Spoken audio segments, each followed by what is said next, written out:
కృంగిపోయిన వారిని లేవనెత్తువాడు. 145వ కీర్తన 14వ వచనంలో ఉంది, కృంగిపోయిన వారిని అందరినీ లేవనెత్తువాడు. The Lord raises up all who are bowed down. కృంగిపోతాం పరిస్థితుల ప్రభావం చేత, కొన్నిసార్లు కృంగిపోతూ ఉంటాం. మానవులం కదా, కొన్నిసార్లు దేవుడిచ్చిన మాటలు మర్చిపోతాం, వాగ్దానాలు మర్చిపోతాం. వెంటనే పరిస్థితులు తారుమారు కాగానే కృంగుదల వచ్చేస్తుంది, భయం వచ్చేస్తుంది, అయ్యో అయ్యో అని అంటాం. కానీ విశ్వాసి కృంగిపోవడానికి వీలు లేదు. ఒకవేళ నువ్వు కృంగిపోయినా నిన్ను ఆయన లేవనెత్తుతాడు. మనం ధ్యానించిన కదా, పడిపోయిన వారిని కూడా ఆయన ఏం చేస్తాడు? ఉద్ధరిస్తాడు. దేవునికి స్తోత్రం. ఏ పరిస్థితిలో కృంగిపోయినావో ఆ పరిస్థితిని ప్రభువుకు తెలియజేయాలి. వెంటనే దేవుడు నిన్ను లేవనెత్తుతాడు. భక్తులు కూడా కొన్నిసార్లు కృంగిపోతారు, ఎందుకంటే వారికి మరి భారం ఎక్కువైనప్పుడు వారు కృంగిపోతారు. అయినా దేవుని బట్టి వారు ధైర్యం తెచ్చుకుంటారు.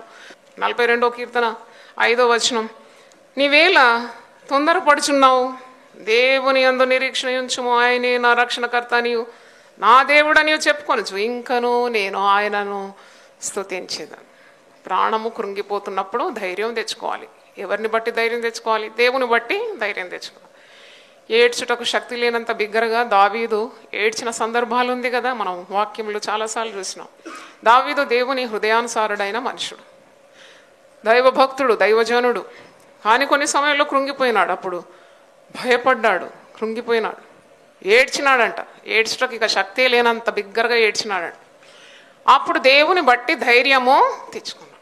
మనకి ఈ లోకంలో సమస్యలు మన తలను అధిగమించిపోయినప్పుడు, మనం మోయలేనంత భారం మోస్తున్నప్పుడు కృంగిపోతాం, వంగిపోతాం. కానీ దేవుని బట్టి నీవు ధైర్యము తెచ్చుకోవాలి. దేవునికి స్తోత్రం. అందుకే ఇక్కడ కీర్తనకారుడు అంటున్నాడు కదా, నా ప్రాణం కృంగిపోతుంది. ఇది కోరవ కుమారులు రచించిన దైవ ధ్యానం. ప్రాణము నాలో కరిగిపోచున్నది అంటున్నాడు. నా ప్రాణము, నీవెందుకు కృంగిపోతున్నావు? నువ్వెందుకు తొందరపడుతున్నావు? నీ నిరీక్షణకర్త దేవుడు. దేవుని యందు నీవు నిరీక్షణ ఉంచాలి. దేవునికి స్తోత్రం. ఆయన నీ రక్షణకర్త. మరి ఆయనే నా దేవుడని చెప్పుకుంటూ ఇంకా నువ్వు ఆయనను స్తుతిస్తూ ఉండాలి.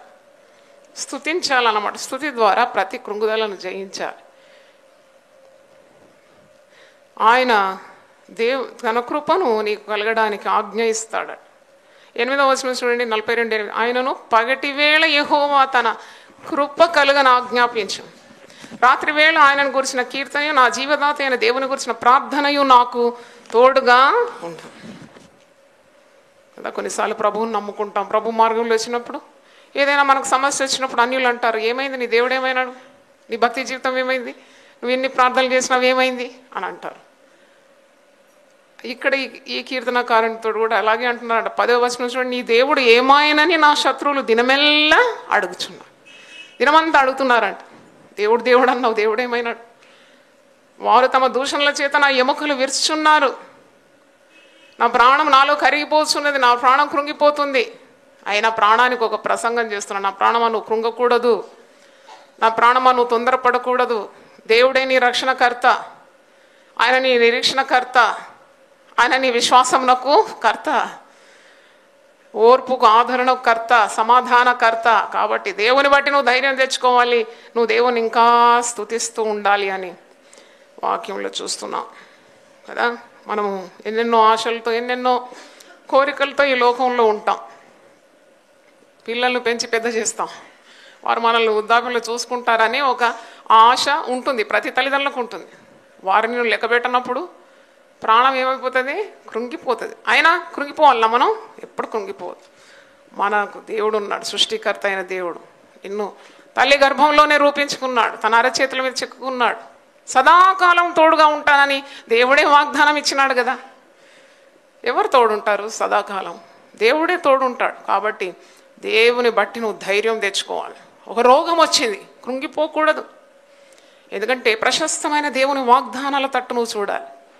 ఆ రోగము ఈ వైద్యులకు నయం చేయడానికి వీలు కాదేమో, కానీ ఆయన పరమ వైద్యుడని, ఆయన రక్తము పరమ ఔషధమని, ఆయన సిలువలో తన విలువైన ప్రాణాన్ని, రక్తాన్ని కార్చిన, రక్తం ద్వారా నీకు స్వస్థత లభిస్తుంది. ఆయన స్వస్థపరచు దేవుడు. కాబట్టి ఎల్లప్పుడూ నీ యొక్క నేత్రాలు ఆయన మీద ఉండాలి, ఆయన మీదే ఉండాలి. అప్పుడు నీ కృంగుదల నుండి నువ్వు విడుదల పొందుతావు. దేవునికి స్తోత్రం కదా. ఒక యవనస్తురాలు అంటది, ఎన్నో ఆశలతో నేను పెళ్లి చేసుకున్నానమ్మా, బహుమూర్ఖుడమ్మా, బహు కఠిన దుర్మార్గుడమ్మా, వేధిస్తున్నాడమ్మా. ఆ కుమార్తెతో నేను చెప్పినాను, ఆ మనిషిని మార్చుకోవడానికి నువ్వు ప్రార్థన చేయి, ప్రయత్నించు. దేవుడు సహాయం చేస్తాడు. నీ కుటుంబంలో సమాధానం ఆయన్నే ఇస్తాడు. ఎందుకంటే ఇది మనుషులకు అసాధ్యం, కానీ దేవునికి సమస్తము సాధ్యమే అని నమ్మాలి. దేవునికి స్తోత్రం, హల్లెలూయా. కాబట్టి కృంగిపోయే అవసరం లేదు. ఈ లోకంలో దేవుని బిడ్డలు నిఠారుగా నిలబడాలి. ఈ కృంగిపోయిన వారికి మరి ఎల్లప్పుడూ జ్ఞాపకం ఉండడానికి కాబోలు యేసుప్రభు ఒక వంగిపోయి కృంగిపోయిన అపవాది చేత 18 సంవత్సరాలు పీడింపబడుతున్న ఒక స్త్రీని, ఆ సమాజ మందిరపు ఆ చిట్ట చివరిలో ఉన్న స్త్రీని చూచి ముందుకు రమ్మని పిలిచి ఆమె మీద చేతులుంచి ఆమెను ఏం చేసినాడు? స్వస్థపరిచినాడు. 18 సంవత్సరాల నుండి వంగిపోయి కృంగిపోయి ఉన్నది. ఆమెను ఎవరు పట్టించుకుంటారు? ఎవరు ఆమెకు సహాయం చేయడం లేదు. No one is bothered about her, but Jesus was caring for her. అందుకే ముందుకు రమ్మన్నాడు. అమ్మా ముందుకు రా, మరి నీ బలహీనతల నుండి నీవు విడుదల పొందినావు. స్వస్థపరచగా ఆమె నిఠారుగా నిలబడింది. అంటే దాని అర్థము శారీరకమైన కృంగుదల నుండి దేవుడు విడిపించగలడు. మానసికంగా నువ్వు కృంగిపోయినా కానీ నిన్ను దేవుడు ఏం చేస్తాడు? విడిపిస్తాడు. దేవునికి స్తోత్రం. కాబట్టి జీవితంలో నువ్వు ఎదురయ్యే కృంగుదల ఎప్పుడు కూడా భయపడే అవసరం లేదు. నిరాశ నిస్పృహలను వాక్యం చేత తరిమేయాలి. మనము ప్రేమించిన వారు మరణించినప్పుడు కృంగిపోతాం కదా. కన్న బిడ్డలు, నా కుమార్తె చనిపోయినప్పుడు ఆ కృంగుదల చెప్పలేనంత కృంగిపోయినా. చనిపోతే బాగుండు అనుకున్నాను, ఇక నన్ను ఎవ్వరు బాగు చేయరు అనుకున్నాను. కానీ నన్ను యేసయ్య ఏం చేసినాడు? బాగు చేసినాడు. దేవునికి స్తోత్రం. ఆయన గాయం చేస్తాడు, గాయపడిన హస్తం చేత ఆ గాయాన్ని ఏం చేస్తున్నాడు? మాన్పి వేస్తున్నాడు. దేవునికి స్తోత్రం. కాబట్టి ఇలాంటి జీవితంలో బాధలు, భయాలు, మరి తుఫాన్లు ఎదుర్కొన్నప్పుడు నువ్వు మానసికంగా శారీరకంగా కృంగిపోయినప్పుడు, నీ ప్రాణము నీలో అలసిపోయినప్పుడు ఆయన కృంగిపోయిన వారిని లేవనెత్తుతాడని నీవు జ్ఞాపకం చేసుకోవాలి. దేవునికి స్తోత్రం.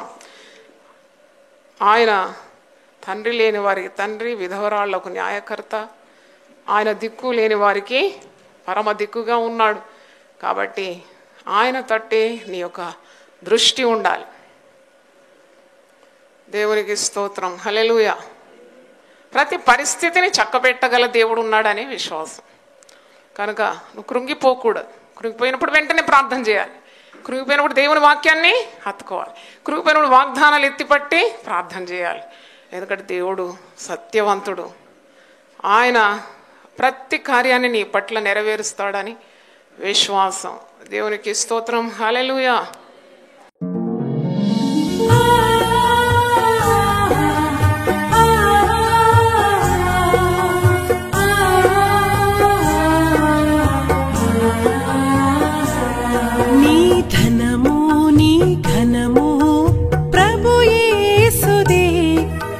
దశమా భాగము నీయ వెనుదీతువా.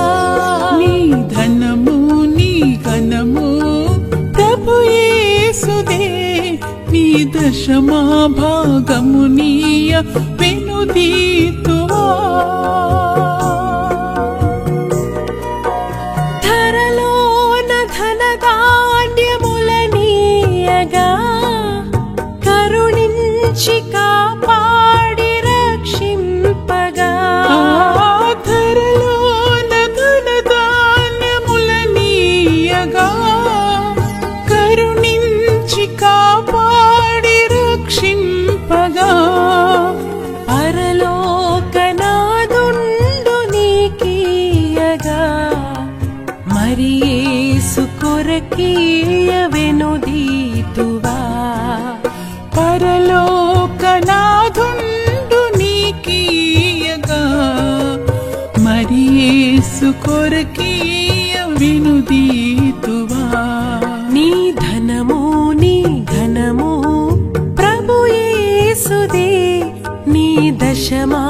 భాగమునీయ వెనుదీతువా